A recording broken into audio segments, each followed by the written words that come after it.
May mga ilang parts ng bahay na hindi tayo allow. Init siya pero kahit papano nababawasan ano. So before wala namang kuryente kaya mayroong lagayan ng kandila. May salamin ba to dati dito? O pag nagwalis ka dito, diretso na siya sa baba. Oh. Diba? Tapos may mga manok. Oo.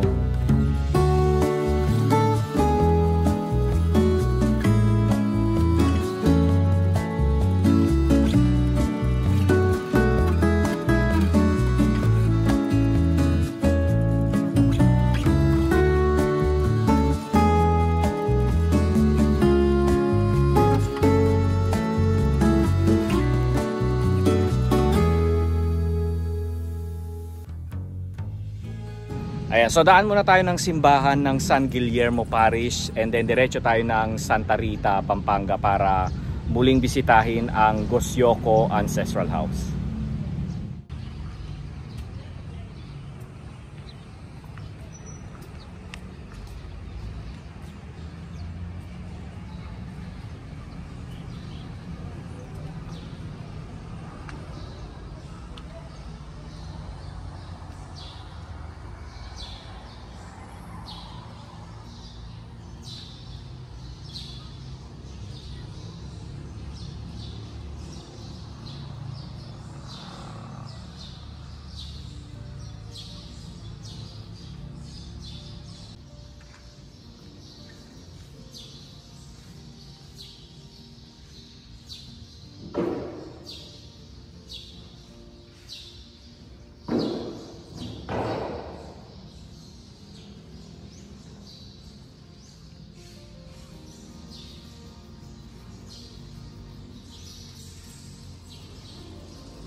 Okay, so alam naman natin lahat na during the Mount Pinatubo, marami talagang mga bahay, mga simbahan, mga properties ang natabunan ng lahar. And isa na nga dito ang San Guillermo Parish. And kita nyo naman yung mga windows niya noon kung gaano nakababa ngayon ano.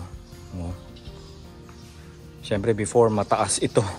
Pero ngayon ang baba na niya. Diba? Pero ang maganda is ni-retain pa rin talaga nila ang simbahan. Siyempre dapat naman ano. Ayan.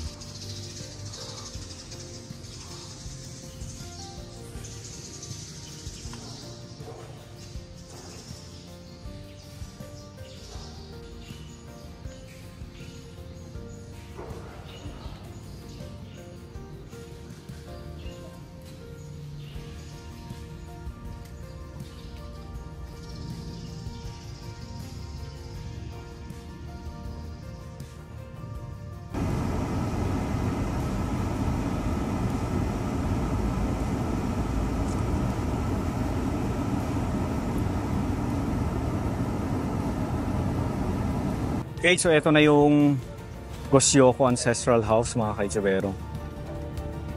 Ayan.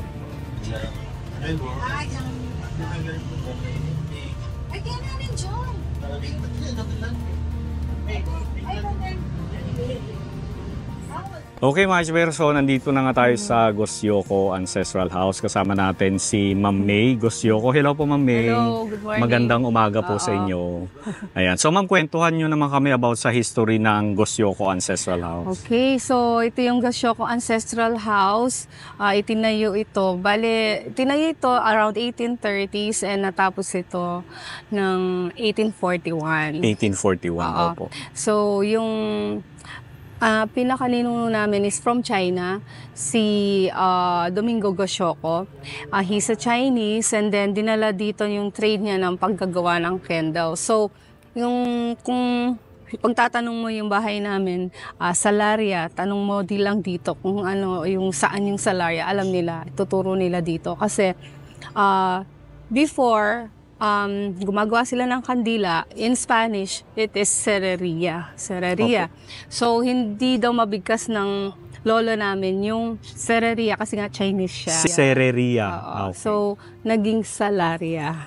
So, ito yon yung Ito po yung bodega. paggawa ng kandila Oo, noon. dito siya. Pero, now, hindi na siya factory. Since nagkaroon ng accident noon daw, yung original niya hanggang doon sa wall na yon. Itong itim o yung puti po? Yung pagkatapos ng puno. Oo, okay. So hanggang dyan talaga siya. Kaya lang, nagkaroon ng accident, sumabog daw yung mismong paggawaan niya. Opo. So after that, inano na lang, hanggang dito, na pinagawa siya ulit. Pero Oo. hindi na for factory use. Nag-stop na sila. Oh. So hindi na pala ito yung original na ano niya. But I'm sure may mga parts dito na Merong original, parts, ano? oo. Like this, oh. Original yung banda doon yung hindi na. Oh, yun hindi Makikita na mo po. yung ano doon, yung structure banda doon sa dulo. Kasi yun yung part na may sumapong. Opo, okay. Kaya hindi na in-extend ulit doon. So, pang ilang generation na po kayo, mami? Fifth generation. Fifth na po. Ang galing po ng pagkaka-maintain nyo. Paano nyo po siya mini-maintain na Ano hindi lang, nasisira? Actually, yung pag-maintain dito, parang repair. Kapag merong nakitang sira, repair. Agapan na kaagad. Oo, ganun. Even yung mga lola namin, kasi as much as possible, yun yung pinakahabilin sa amin. So, ano nyo lang, pag may masira, paggawa nyo, pero huwag yung pagigiba. Kaya Wag babaguhin. yung dumating yung panahon kung talagang wala na, masira siya on its own, pero huwag niyong giba. I think sa ano rin kasi, yung affinity mo, yung sentiment mo nandun. Kasi siguro, meron na yung mga new generations, younger generations na mga may old houses, hindi sila tumira doon. Oo. Pwedeng sa childhood nila nandun sila, but then they grew up and then went abroad Oo or nga, somewhere oo. sa Manila, sa city. So parang nawawala na yung ano nila, Yung connection nila sa sentimental house, or memories na po. memories nila. So ako kasi, like me, dito ako lumaki, hanggang ngayon dito ako nakatira. And then I grew up with my lolas. So parang sa puso namin Opo. yung mga habilin nila. Oo, And then yung mga memories namin nandito nandito lahat. talaga Yeah. po. Kaya nga kung makikita mo sa loob, hindi siya yung purely na antique lahat yung makikita mo. Kasi it's accumulated Oo, through the yes. years Oo, since oo. we live here. Oo. Yun. Pero mga portions lang naman pwede kong pakita. Kasi Oo, meron oo, mga oo. private rooms na Oo. dito. At least you have an idea, makita nila kung ano yung Opo. mga Sige. muebles na existing pa Oo. dito. Yun. Siyempre, kung ano yung mga gamit noong unang panahon, ngayong panahon kasi natin, hindi naman natin na pwedeng gamitin no? Oo, Not unless mga upuan. Minsan nagagamit naman namin like yung mga pangluto, ganyan. Okay, mga kalan. Nagagamit pa naman. Ayan, so dito, yung area dito is yung tawag lang dito is Lalambal Adang Makanyan. So it's where you step inside para papunta sa Oo. taas. Pero nung younger ako, rarely open ito kasi pag may bisita lang talaga. Bisita lang talaga Opo. nag-open kasi we always go sa back door, yung sa kitchen. Opo. Pero yung area dito hindi talaga. Oo. Madalang lang. So, ito originally lupa yan. Oo. Pinaano na lang namin para pag may ulan. Oo. Kasi medyo mababa na kami dito, no? Yan. So, ito yung very distinct dito ito, yung pagkagawa ng kawayan. Sala-salahang tawag dyan. Ma'am, may tanong po ako, ma'am. Sino po sila? Yung nasa picture. Mga cousins. Cousins Kasi na po. lumipat yung may-ari nung yung apo nila lumipat ng bahay. So inina muna dito. Pina-display po muna, Pina-display muna. So nilagay ko dyan para at least naman nakalagay. Oo. So may idea po ba kayo, ma'am, anong mga kahoy ito? Ano ba to? Yakal, yun nara? talagang yun lang ang question na hindi ko talaga Hindi niyo po masasagot. masagot. Kasi hindi ko It's naitanong. either mulawin, yakal, nara. Yan lang naman yan eh. And definitely, ang sabi lang sa akin ng lola ko, yung mga kahoy dito, galing sa bundok. Ayun, Opo. nung gawin yung bahay. Around 600 plus yung bahay na gawin nito eh. Diba? Magandang umaga sa inyo mga kaijubero, and nagbabalik na naman tayo dito sa Santa Rita, Pampanga. And of course, kasama ko ulit si Miss Black Jacob. Ayan. Oh, hi ka daw.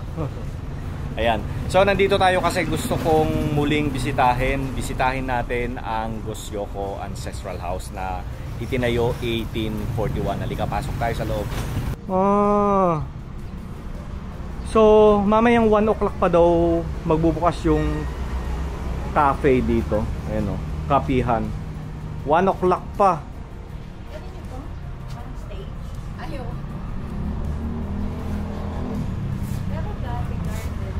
Oo. Grabe ang init, ma'am, no? Buti, ma'am, libre kayo ngayon. Oo nga. Kahapon. Oo, hindi din. Ma'am, papasok mo ba kami uli sa bahay nyo? Oo, pwede naman. Huli ka na, Miss Black.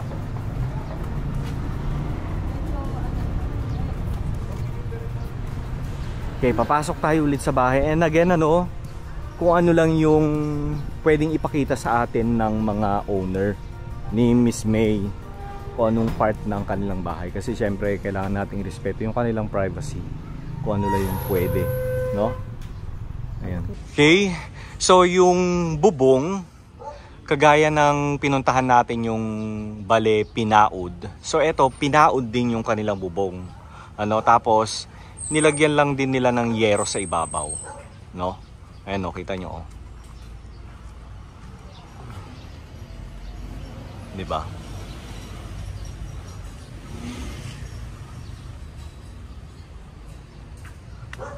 So pinapaayos na ni Ma'am May yung pinakababa ng bahay nila.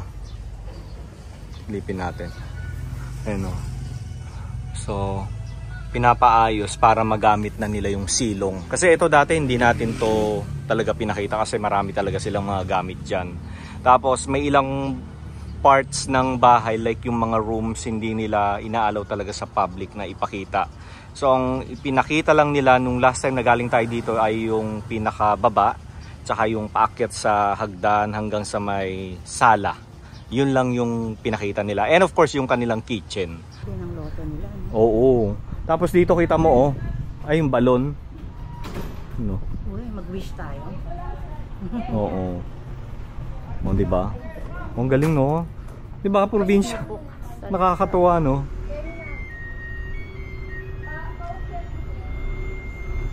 Ma'am, saan na ang entrance natin? Dito na. Dito na. Oo. Dito tayo. Sige po. Oo.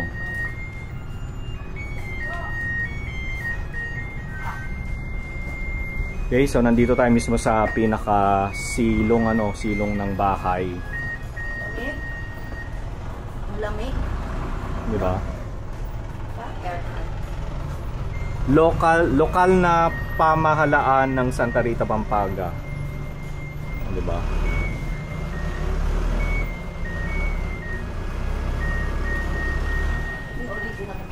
Oo. Ito yung hindi inayos. Oo, talagang original pa rin. So itong bahay na ito ino-open naman ito sa public pero syempre by appointment. Kasi tinitirahan pa rin ng mga Gosyoko ni Miss May. Ayan. Kaya kapag pupunta kayo dito, ayan, kailangan yung magpa-book ahead of time para ma-accommodate kayo. Mga butaka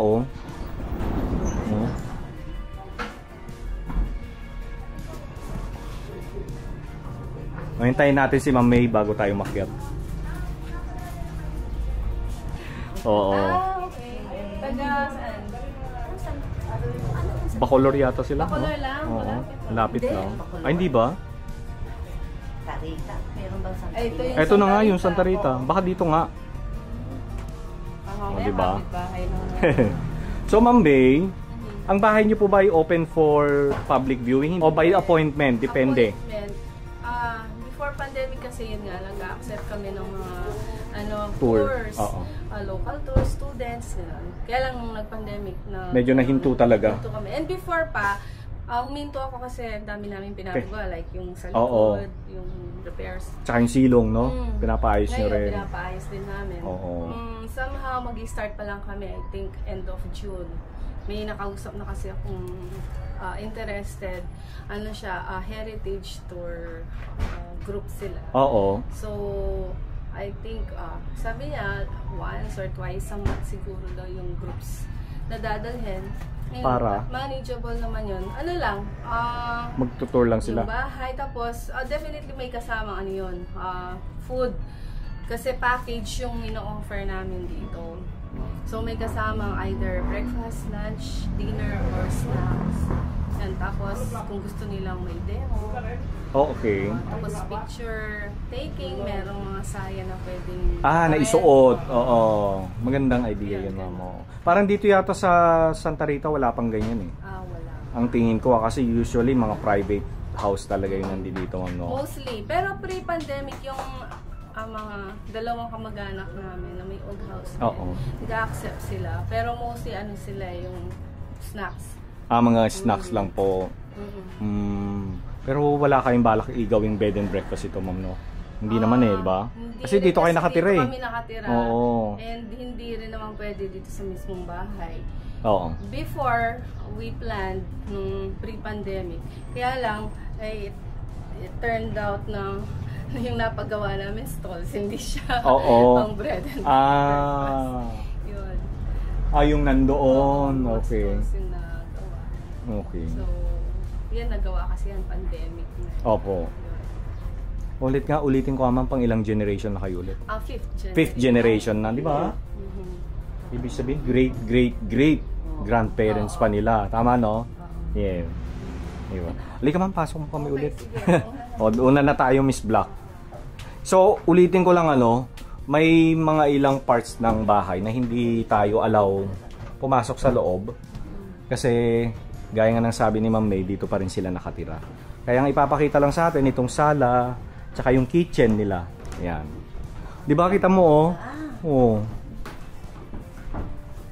Mainit lang talaga. Pero mainit siya, pero kahit papano nababawasan, ma'am, Compared sa other modern houses, sabi nila, yung mismo sila na may houses na modern, presko daw dito.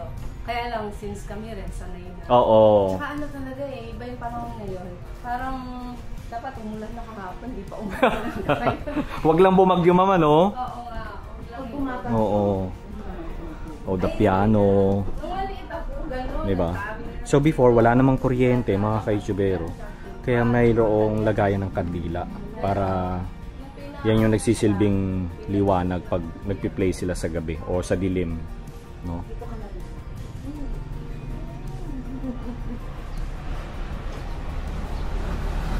Oo, dito na yan si Ma'am May lumaki. Sabi yung mga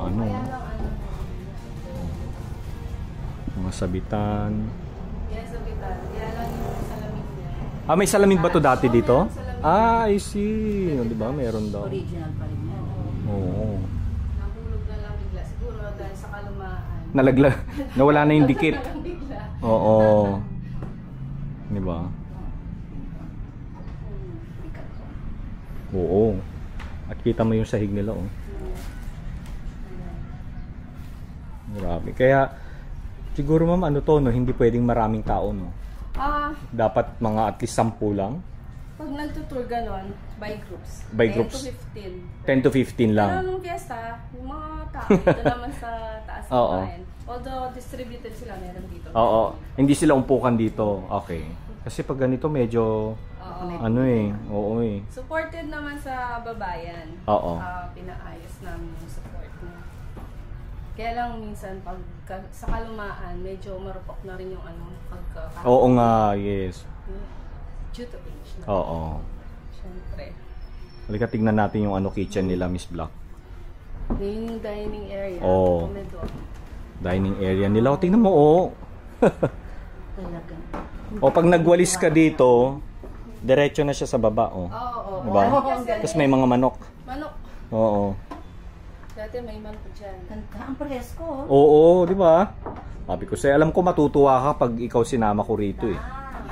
Kaya tayo bumalik eh, kasi para makita ni Miss Black. Feeling ko nasa 1800. Ang lawak ng table, oh, kita mo. Pero ito yung table nila, pwede mo siyang i-separate.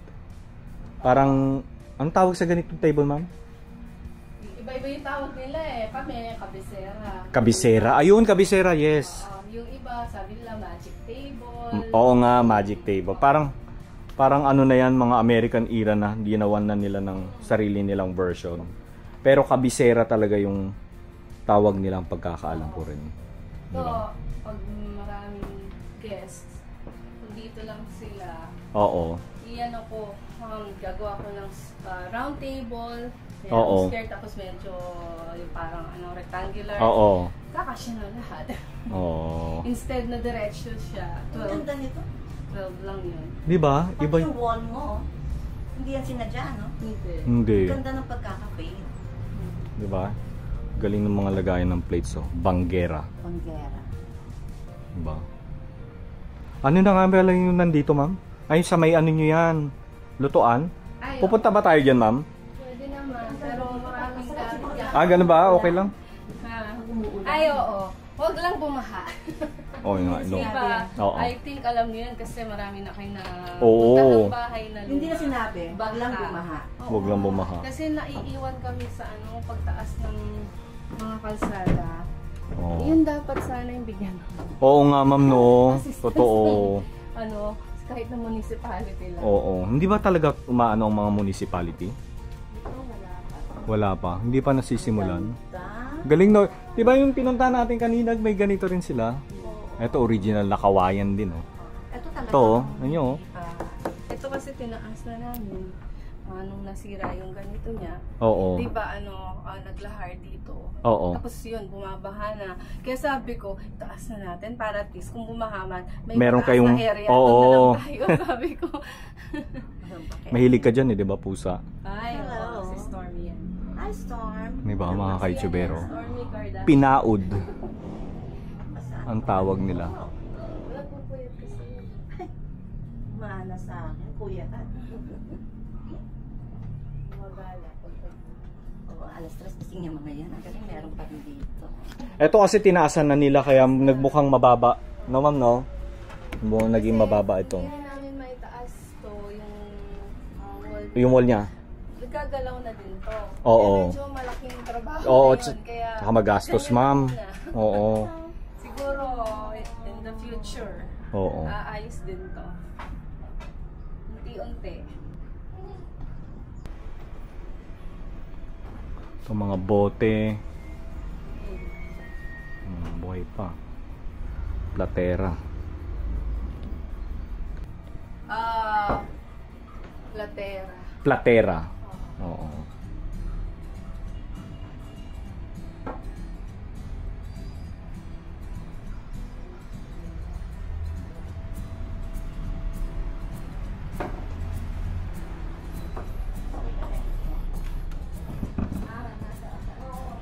Okay, so yan yung isang bedroom. Tapos meron pa dito.